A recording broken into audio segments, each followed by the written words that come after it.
Hello,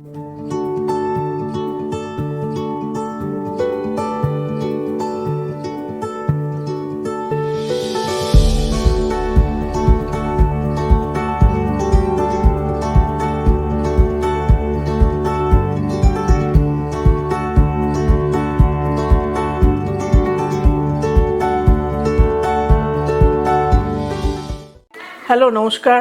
আজকে একটা নতুন রেসিপি নিয়ে আবার আপনাদের সামনে হাজির হয়ে গেছি আমি। রেসিপিটা দেখুন, পনিরের তরকারি।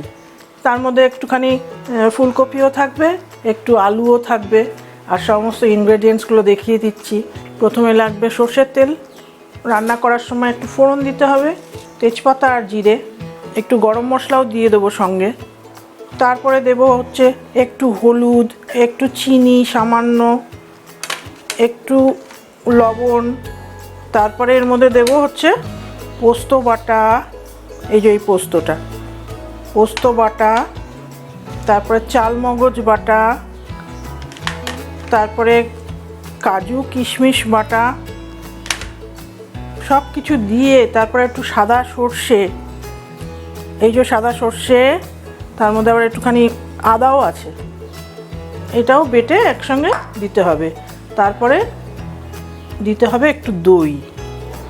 আর ওই বাটনাগুলোর মধ্যে একটু লাল লঙ্কা, এই দেখুন লাল লঙ্কা, আর একটু কাঁচা লঙ্কাও বেটে দিতে হবে। তাহলে দেখতে থাকুন। তারপর তেলের মধ্যে তো একটু ফুলকপি, এগুলো ভাজাই আছে, পনিরটাও ভাজাই আছে, ভেজে নিয়েছি, অল্প করে ভেজে নিয়েছি। 200 গ্রাম পনির অল্প করে ভেজে নিয়েছি। তার মধ্যে একটুখানি আলুও ভেজে রেখেছি, দেখুন আলুটাও ভেজে রেখেছি। তারপরে একটুখানি ফুলকপি দেবো, এই ফুলকপিটাও ভেজে রেখে দিয়েছি অল্প করে। চলুন তাহলে রান্নাটা শুরু করি। দেখুন, গ্যাসটা অন করে দিয়েছি। এবারে একটু সর্ষের তেল দিয়ে দিলাম।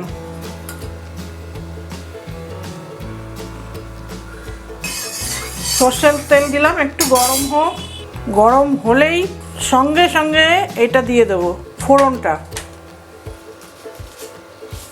প্রথমে 2টো তেজপাতা দিচ্ছি, তারপরে একটু জিরে, একটু গরম মশলা, একটা এলাচ, একটা জায়ফল, জয়িত্রী 2টো দিয়ে একটু নেড়ে নেড়ে একটু জিরে দিয়ে দিলাম, জিরে। এবারে আলুগুলো ছেড়ে দিলাম। ফোড়নটা দিয়েই আলু ছেড়ে ফুলকপি দিয়ে দিলাম।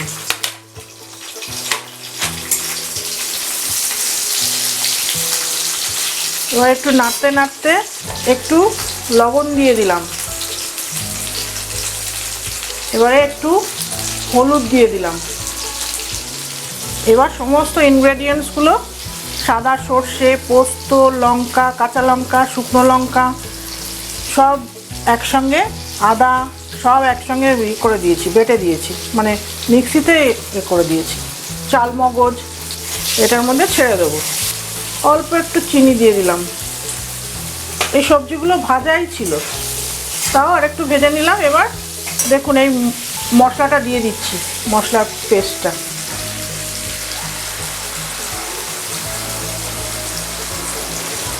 দিয়ে এবার নাড়বো। একটু গ্যাসটা অন করে দিলাম। ভালো করে নেড়ে চেড়ে এবার নাড়াচাড়া হয়ে গেছে, ভাজা ভাজা হয়ে গেছে। এবার একটু জল দিয়ে দেবো। এটা ধুয়ে জলটা দিয়ে দিলাম।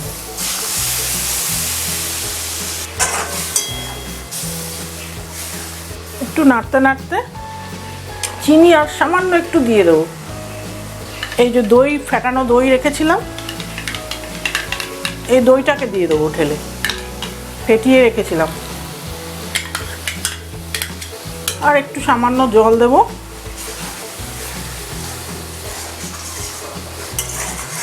এগুলো মোটামুটি সেদ্ধ হয়েই যাবে নাড়তে নাড়তে। এমনি তো ভাজাই ছিল, নাড়তে নাড়তে সেদ্ধ হয়ে যাবে।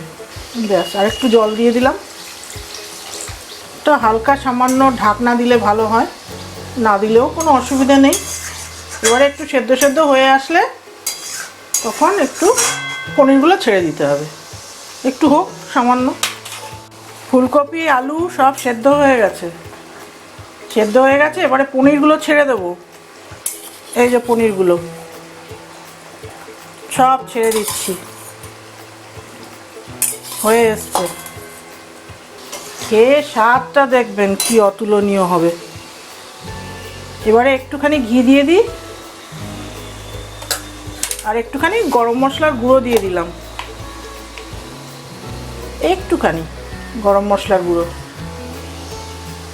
ঠিক আছে, ব্যাস রান্না রেডি। এবারে আপনি যাতে খুশি দিয়ে খেতে পারেন। সম্পূর্ণ রান্নাটা হয়ে গেছে, আমি গ্যাসটা অফ করে দিচ্ছি। এবার খাওয়ার পালা।